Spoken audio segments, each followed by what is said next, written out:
Rob Grimes with the IFBTA, and I'm really pleased today to be with one of our newest global industry partners, Alex Kinnier, who's the CEO and co-founder of GetUpside. So welcome, and welcome to the IFBTA. Thank you very much. So, you've talked a lot about, partners in a sense, but I think what you mean right now is your partners.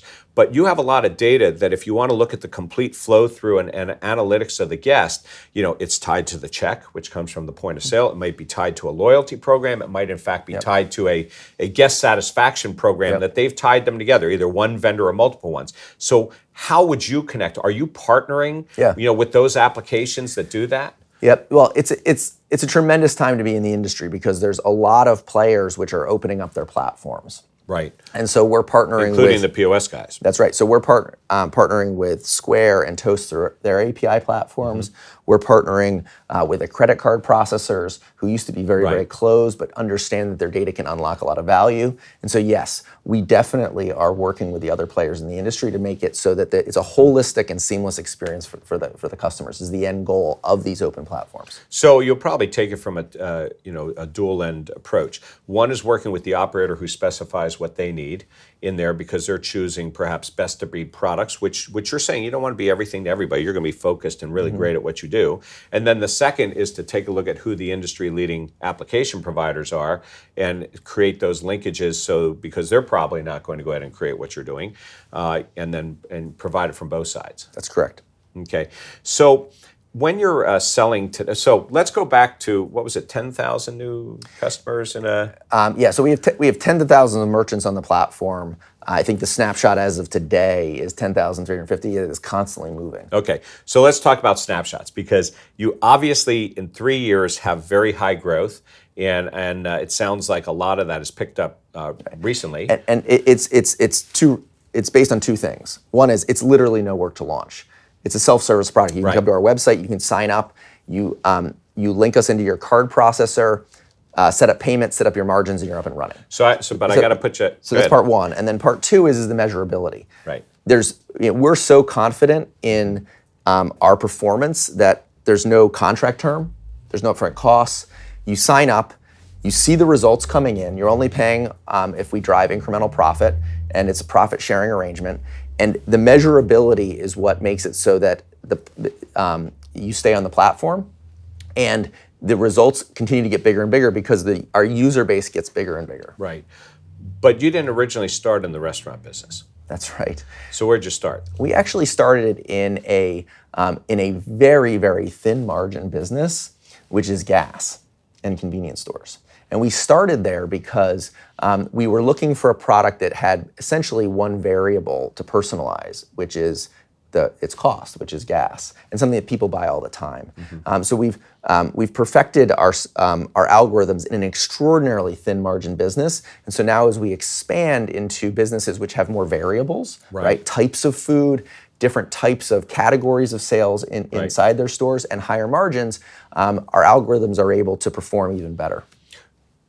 So if there's an ideal food service or restaurant client, what do they look like? Yeah. How many stores, geography, what's the ideal client for you today? So we're pretty agnostic in terms of number of doors. So we love and welcome the independent owner.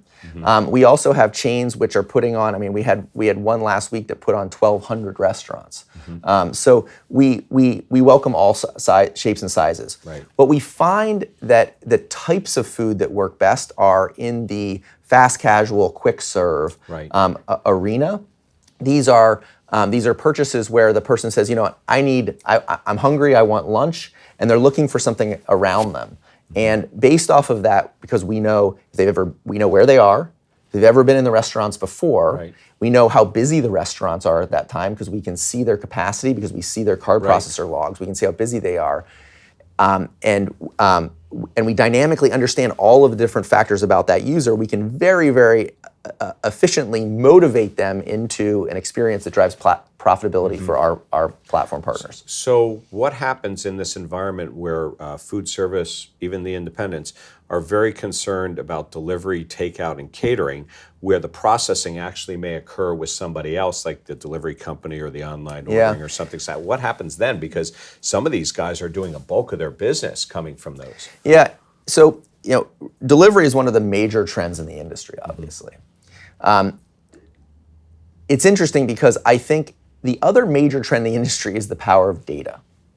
And that data is making a lot of folks think twice and 3 times and 4 times about some of these major trends that are actually happening and whether that's good for them or not. I have seen partners where delivery is a phenomenal thing for their business, and I've seen partners where delivery is a really rough thing for their business. And they need to have the access to the right data and be looking at it in the right way to determine whether what the But cause you can of be that is. successful and help to deliver right. You can help to promote delivery, takeout, catering as well. Those are incremental transactions. The question is, you don't necessarily get the same data feeds. So that's correct. Well, we can work across multiple data feeds. We can work across the data feeds. We have partners that have multiple processor relationships, and so we get data feeds from multiple sources for those partners. As long as they get that feed. That is correct. I think the more interesting thing is, though, that because we do everything on a profit-sharing basis, we will never incentivize something that isn't profitable for the merchant, for the store owner. And so if they are taking actions today that are unprofitable, our algorithms will automatically steer away from that. Well, look, in the last 3 months, I've been at 2 conferences on delivery, right? And so everybody complains about the upcharge and the cost of delivery. Long term, though, I think that's going to go away. That's not going to be a problem, or the consumer is going to go ahead and pay it like the airline industry just started. The travel agents didn't go out of business, but they just charged a flat fee per transaction, and the cost came down, right? Because the customers, the airlines didn't want to pay them the commission. So. Right.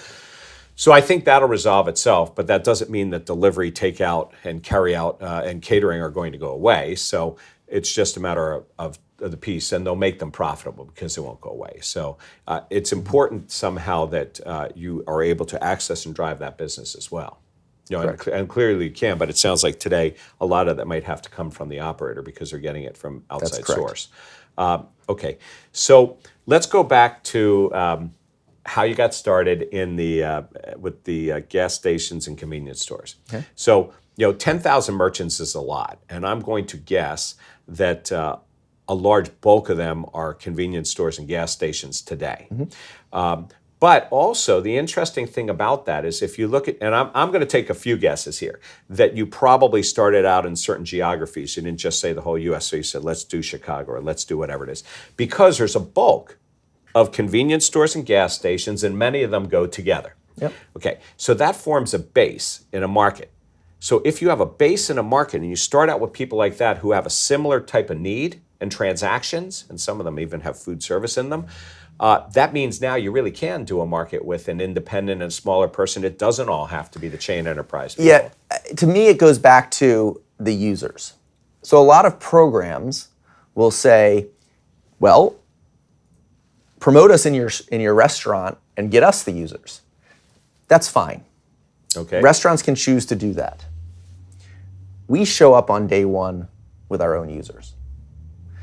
Our users come from our app. They come from the partner platform apps that we have. Right. And because of that, we show up and we're able to show these are users that we brought to you. Here's what they're buying before. Here's what we're able to get them to buy. This is fundamentally different than you having to do a lot of work to generate your own program. And you're welcome to do that because we play alongside of it.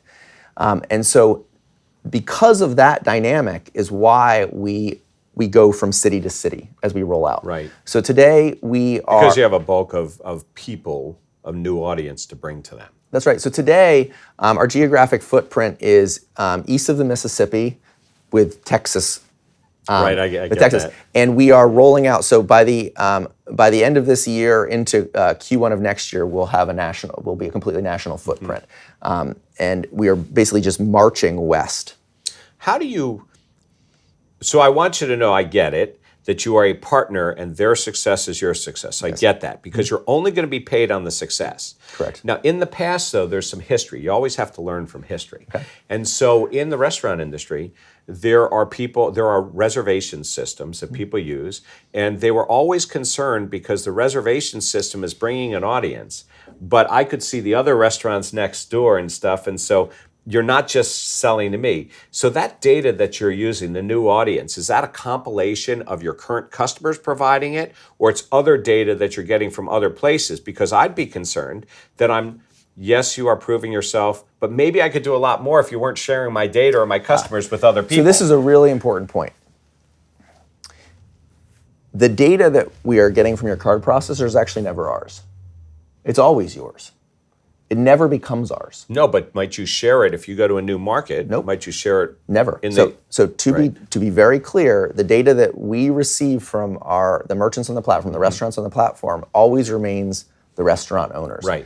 It never becomes ours. And because it never becomes ours, not only can we not share it. It doesn't go in the pool. It doesn't go in the pool. Everybody's data is used individually and only for their benefit. I think that's a really important piece. I get that. We don't, the data is yours. The data is yours being the restaurant owners. And we use it to help your business and not anybody else's business. But what's the additional data that you have now to bring me people that aren't in my data? So we are getting from each user, we understand their location, we understand their preferences, we understand what they accept and what they don't accept, and we understand what their different cards are, so that we're able to compare it against your transaction logs. Oh, because the users are signing up on your side, and Correct. That's how you're getting. So That's right. you are bringing an audience. So I guess that really brings it. How do you market to the user to get them to sign up? That's right. So first of all, we have our platform, and there are different partner apps, and those different partner apps use bring their own user bases. Okay. For our app, which is called GetUpside, and we built it really just to be an experimental playground, so that we could show you the results.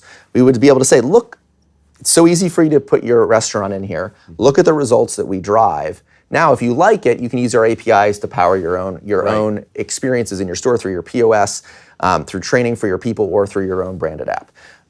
That's really the end goal. The platform will be much, much bigger than the app itself. But for GetUpside, we do have to bring our own users. So how do we do that? Well, we spend tremendous amounts of money on marketing to get users. So we have partnerships with iHeartRadio, for instance, that we launch in every single city that we go in. Believe me, if we're live in your city, you've heard the ads. Two is we heavy up digital advertising to get users. But then the third one is we have a very interesting referral program, which makes it so that we spread virally within a community. So once we're launched in a city, we just keep growing month after month. You give me an incentive to expand it through my network of people. Correct. So, well, we appreciate the support of the industry, of the IFBTA. Global membership is a big thing to step into right away, and we're just glad to have you here. So, Alex, thank you very much for your time, and we'll look forward to seeing what GetUpside does in the years to come here. Thank you. With the growth and the vision that you have. Rob Grimes with the IFBTA, and with Alex Kinnier from GetUpside. So thank you. Thank you very much, Rob.